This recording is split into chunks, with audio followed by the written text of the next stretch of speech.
Welcome to Alpha Recap, your post-market breakdown from stockalpha.ai. We're looking back at the biggest developments that closed the tape today. As always, if you have questions, you can reach us at stockalpha.ai. Great to be here. Lots to unpack from the last 24 hours. Totally. So, quick headline to start. A big policy shift from one of the largest tech companies. The company announced it had retired its long-standing net cash neutral target. And on the tape, commentators said the market had powered through a heavy earnings slate. Big signals, right? Big signals. I mean, when you step back and look at this, those two threads really connect. Strategic optionality on the corporate side and resilience on the market side. Okay, let's slow that down and unpack it. First, net cash neutral. What did that actually mean for the company before today? Net cash neutral was basically a self-imposed limit.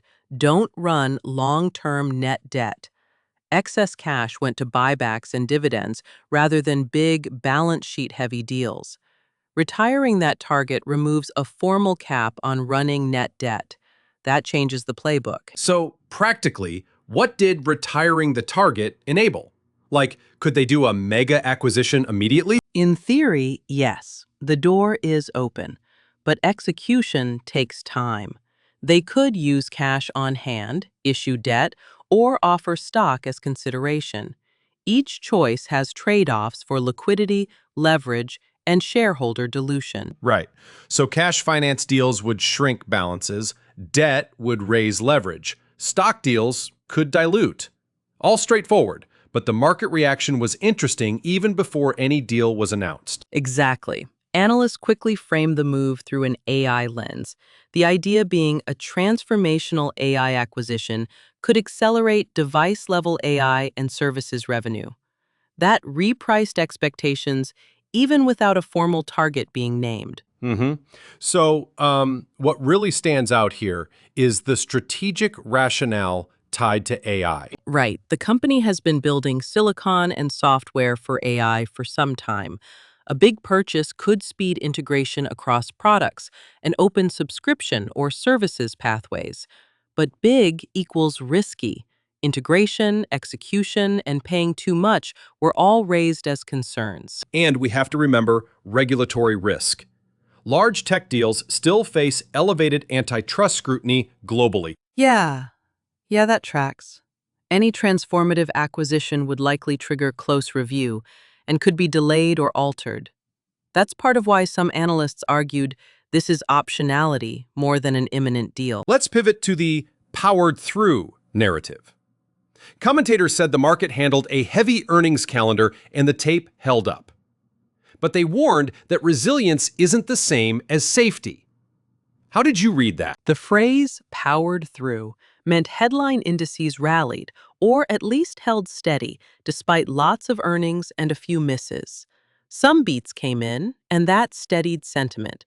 But the caution was, one patch of absorption doesn't immunize the market from future guidance misses or macro shocks. And to be clear, markets closed up on the session, right? They did. We saw gains in tech and leadership from a handful of big names. But underneath, breadth was mixed, a concentrated rally rather than broad participation. Short reaction. Narrow rally, not ideal. Short reaction. Power through, not out of the woods. Let's bring in some market mechanics. Volatility and credit. What did analysts flag? They said event risk stayed elevated. Corporate M&A announcements and earnings guidance can spark moves.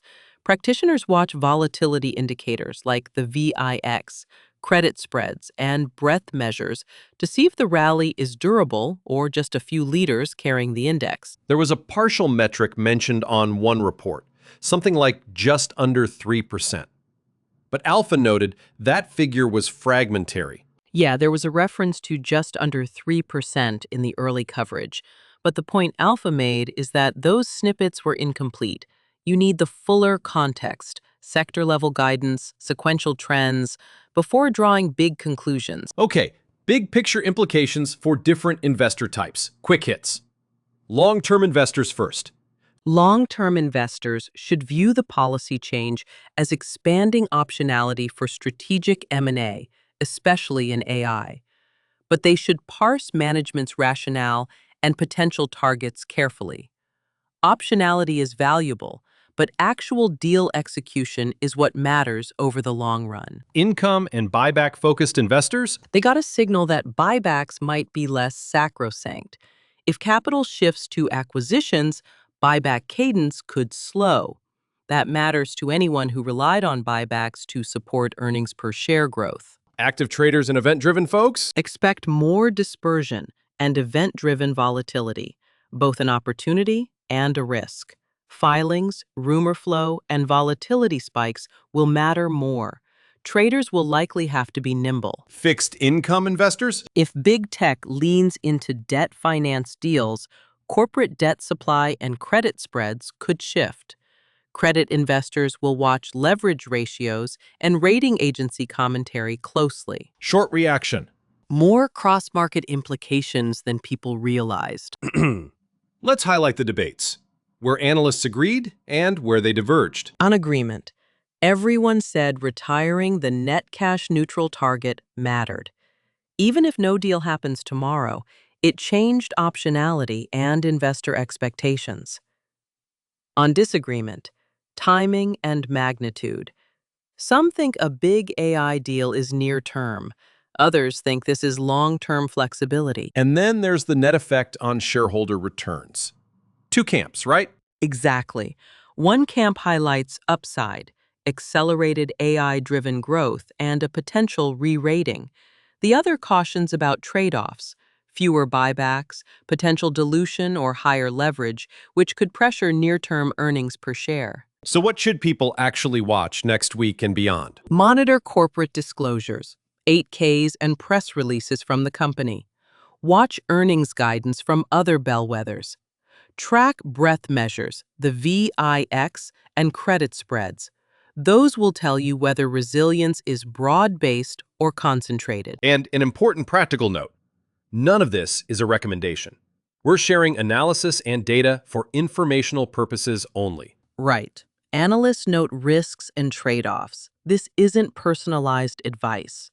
Folks should do their own diligence and, if needed, consult advisors. Final takeaways. Bullet style, quick, and clear. First, retiring net cash neutral expanded strategic optionality. Big change on paper. Second, the market powered through a heavy earnings calendar, but breadth was narrow. Resilience, not robustness. Third, event risk and volatility stayed elevated. Watch volatility, credit spreads, and filings. Fourth, impact varies by investor type. Long-term optionality versus near-term buyback trade-offs.